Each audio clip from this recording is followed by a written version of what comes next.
Hey, I want to thank you for joining us on Polk Place. I'm Brian Lacey, and as they say, 'tis the season. And by season, I don't mean Santa, I mean hurricane. And coming in from Polk County Code Enforcement today, talk a little bit about hurricane prep and a little bit about afterwards in the event we are hit with one.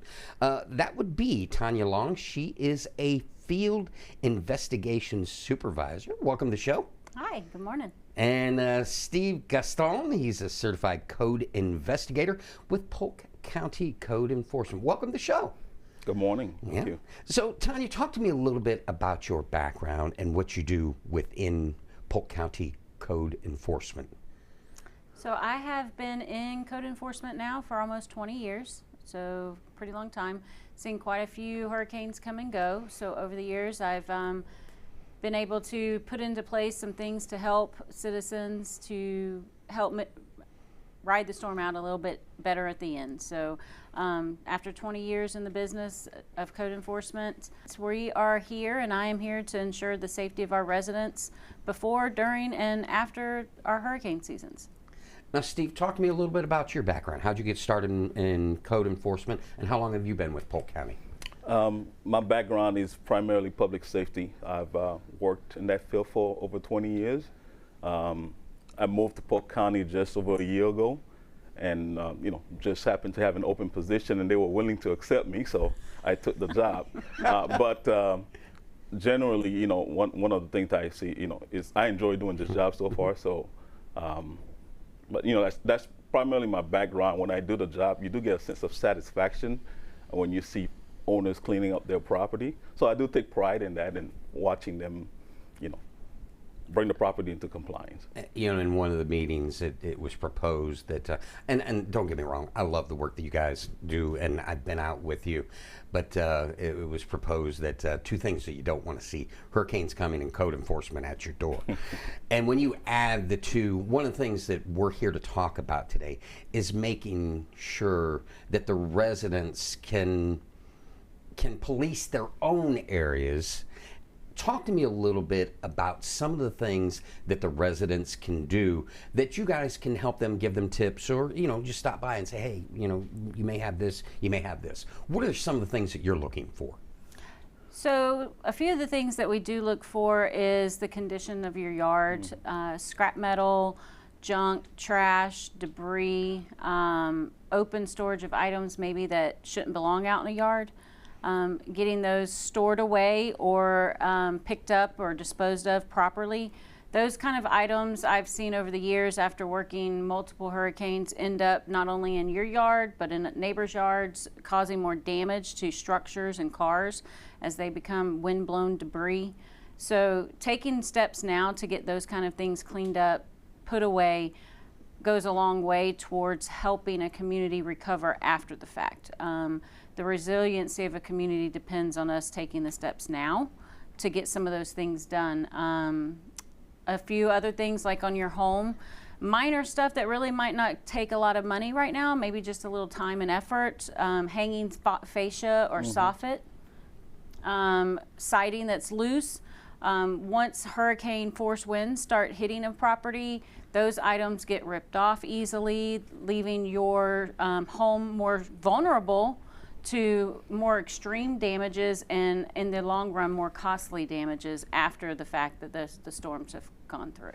Steve, piggybacking on what she said, say you have a tree that may have some limbs that could be questionable. Talk a little bit about just policing your trees, anything along that lines that could help in the safety of your property. Well, yeah, to add on to what Tanya shared, I think it's important too that the citizens communicate with us, because we do our best to communicate with them. And what I found is, just to begin, is if we try to contact some individuals, they typically get a little bit scared to contact us and talk to us. But really, we want to help them. Our intent is to help you to, resolve the issues that are at your property. But sometimes people don't call us back. So I think it's important that they communicate with us so that we can tell them, this is how you fix this so it doesn't linger throughout the hurricane season. So part of the issue is communicating with some of the citizens who don't want to talk to code enforcement or might have a fear of government officials overall. But We're really here to help.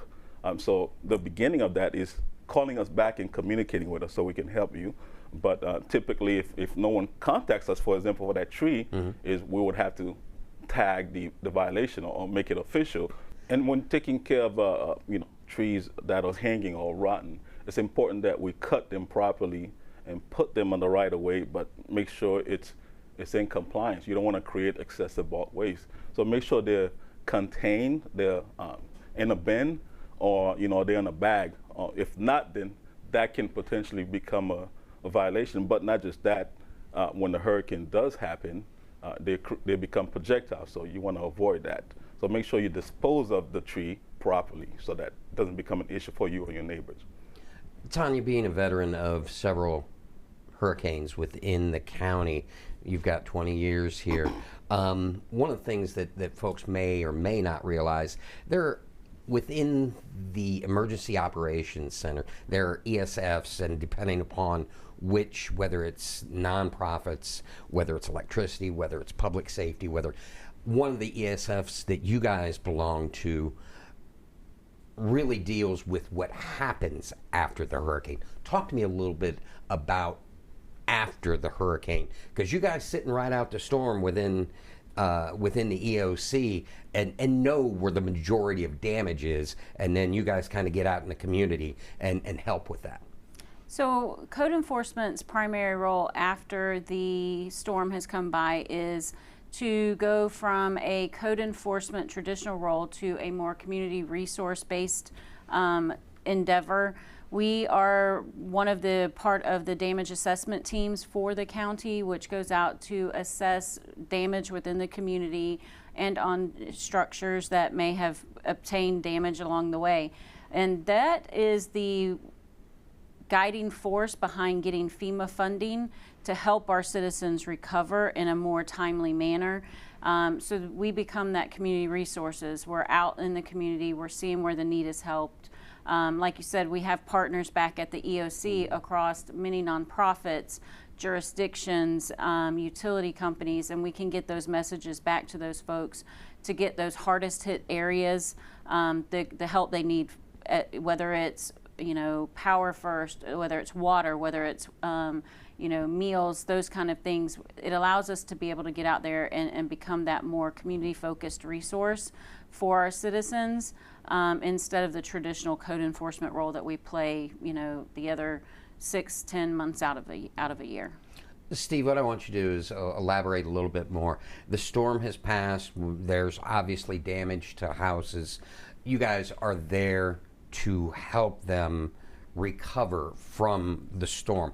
Talk a little bit about what you're going to do with the residents. Say you get into a neighborhood and everybody fears the words code enforcement, but they shouldn't. Talk a little bit about what you're going to do face to face with them and to let them know that you're there for their safety and their home safety. Well, I got the opportunity to do this last year, I believe, when we had the storm. It was very important that we got out of our vehicles to go and speak to the residents and make them feel comfortable. Because as you say, they see government officials, they might think code enforcement after a hurricane, but we introduce ourselves and identify that we are here to help you and provide them with any information necessary so that they can call the appropriate people. And if we can, we will connect them ourselves. But generally, that's what I observe, is to just help the residents feel like we're there for them. And if I can, Brian, adding on to that, when he talked about the communications and building those relationships, when our code officers, and they're assigned to a certain geographical area for extended periods of time, they get to know their community. They get to know their residents. They get to building those rapports so that switching those gears after a hurricane, it becomes easier because they know, oh, I know Steve, I know this other code officer, they've helped me in the past. So it becomes those communications and those relationships we've built before the storm become even more vital after a storm to getting the community to be like, oh yes, they're here to help us. And Steve's never done me wrong before. Yeah. He's never steered me in the wrong direction. And thank goodness Steve's here because, I can speak with Steve and he's gonna get me what I need. So, Steve, I want you to talk about the importance, really, of preparing now. When there's no storm in the area, now is the perfect time. A little bit hot, Yeah. a little bit hot out there, but taking a few days and preparing now rather than when everybody else goes, oh, the storm's upon us, better go out and do it. So talk about preparing now, if you could, please. Yeah, it's important that we prepare now.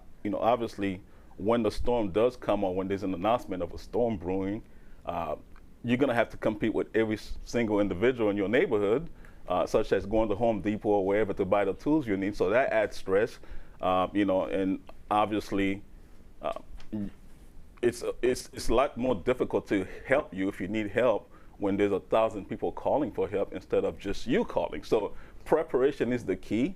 It protects you and your neighbor for the long run. So yes, it is very important to prepare now. Tanya, we got about 30 seconds left. I want you to stress the importance of what you do in being a community partner with the residents and really just working with them to ensure their safety. I think it's important what Steve said is don't fear code enforcement. We're here to help you through any of our processes. We're here to serve a role within the community, and that's to make sure that we stay safe, that we can protect, code enforcement's whole mission was to protect the health, safety, and welfare of our community. And doing these small things ahead of time in the long run ensures that we get through a storm safe and on the other end recovered quickly and our community back to the vital neighborhoods that they've always been. If I could add one more thing to what Tanya said, Polk County citizens have always come together after a storm. It's very important that this year we try to come together prior to the storm. If you need help maintaining your property or you need tools, reach out to your neighbors. Talk to your neighbor. This is a great time to gather together and get to know your neighbors. But it's important that we prepare prior to the storm and get together. There's a lot of organizations out there that will help, but your neighbors are your best friends in the time of a storm. They're the first responders, so to speak. So it's important that we talk to our neighbors so that we can know what each other needs and help each other in this time. Well, Steve and Tanya, I want to thank you guys for coming and joining us today, talking hurricane prep, and with any luck, we can just watch hurricanes go by, and we might not have to deal with it this year. But thanks for coming in, and come back, and I'd really like to do an overview with you guys on what you guys do during non-hurricane season. I think it'd be really cool to teach the residents a little bit about the day in and day out facets of your job. So come back and see me, please. We would love that. Thank you, Brian. Thank you for having us. Code enforcement today is more complex and more difficult because of the rapidly changing market, housing, and neighborhood dynamics. During this hurricane season, Polk County Code Enforcement wants you to take the steps to help lessen the severity of damage to your property and neighbors after a hurricane. Now, if you need more information about it, go to polk-county.net or give them a call, 863-534-6054.